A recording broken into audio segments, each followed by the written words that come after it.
டேய் பாலா, தீபாவளிலாம் வருதுடா, அட்வர்டைஸ்மெண்ட்டுக்கு சொல்லியிருக்கிறேன் சரியா? டிவி சேனல்ஸுக்கு, பேப்பருக்கு எல்லாத்துக்குமே சொல்லிட்டேன்டா, டிஜிட்டல் மார்க்கெட்டிங் எல்லாத்துக்குமே சொல்லியிருக்கிறேன். அட்வர்டைஸ்மெண்ட்டு ஃபுல்லாக வரும், பார்த்துக்கோங்க. பார்த்துக்கோங்க, கஸ்டமர் தான் மிஸ் ஆகாமல் பார்த்துக்கூடா சரியா? மற்ற எல்லா பிரான்ச்சஸ் பார்த்துக்கூடா. சரியா? சரி பாலா, வைக்கிட்டுமா? கூப்பிட்றேன். சொல்லா காசு இல்லைண்ணா, இத்தனை வருஷமாக அக்கௌண்ட்ஸ் நான் தான் பார்த்துட்ருக்கேன். இப்போ கடையை நான் தான் பார்த்துக்கிறேன். வெளியெல்லாம் இந்த வேலைக்கு அதிகமாக சம்பளம் தரேன்னு சொல்கிறாங்க. வீட்டில் வேறு சம்பளம் இது பண்ணலன்னா வேறு வேலை பார்க்க சொல்கிறாங்க. கொஞ்சம் சம்பளம் ஏதாவது பார்த்து பண்ணுங்கண்ணா. நீ சம்பளம் கேட்குற மாதிரி தெரியலையா காசு? ஏதோ ஒரு முடிவோடு தான் இருப்பியாட்டுக்கு. இல்லைண்ணா, கடையும் பார்த்துக்கிட்டு தமிழ்நாடு ஃபுல்லாக அக்கௌண்ட்ஸும் பார்த்துக்கிறதுக்கு நம்ம கடையில் என்னை விட்டால் வேறு யாருன்னா இருக்கா?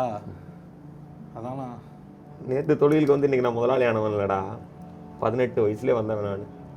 முதல்ல அந்த தொழிலுக்கு வந்தப்போ பட்டுப்புடவையை வந்து பார்த்து எப்படி தேய்ச்சி வாங்கணுங்க கற்றுக்க ஆரம்பிச்சதுலேருந்து பட்டுப்புடவையை கிழிச்சு அதை உருக்க ஆரம்பிக்க வரைக்கும் அடிப்படையிலேருந்து கற்றுக்கிட்டு வந்தவன்டா சரியா? டைரெக்டாக இங்கே வந்து நான் முதலாளியாக உட்காரல. நீ இல்லைன்னா அந்த அக்கௌண்ட்ஸ் நல்லா பார்க்க முடியாதா? எல்லாத்தையும் பார்த்துட்டு தானே நான் இங்கே வந்திருக்கிறேன். இன்றைக்கி பட்டுப்புடவை அன்றைக்கி வாங்க ஆரம்பிச்சது நீ ஃபேக்ட்ரி வைக்கிற அளவுக்கு உருவாக்கி கொண்டு வந்திருக்கிறேன். நீங்கள் இத்தனை பேருமே தேவைங்கிறதுக்காண்டி தான். நீ இல்லாமல் நான் கடையை பார்த்துக்க முடியாதுன்னு நினச்சிட்டியா ஆகாசு? நீ இல்லாமல் நான் கடையும் பார்த்துக்க முடியும், அக்கௌண்ட்ஸையும் பார்த்துக்க முடியும். ஒன்றை தூக்கிட்டு வேற ஒரு ஆள் அக்கௌண்ட்ஸுக்கும் கடைக்கும் போட முடியும்.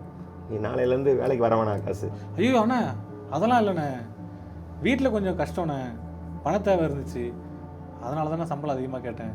என்கிட்ட இப்படி கேட்கலாமாடா ஆகாசு? நீ என்ன மன்னிச்சிருங்கண்ணே. இதெல்லாம் நீ மனசில் ஒன்று வச்சுக்காத, வேலையை பாரு. நான் ஆல்ரெடி உனக்கு இந்த மாதம் சேர்க்கணுங்கிறத நான் முன்னாடியே முடிவு பண்ணி வச்சுட்டேன். வேலையை பாரு. சரி.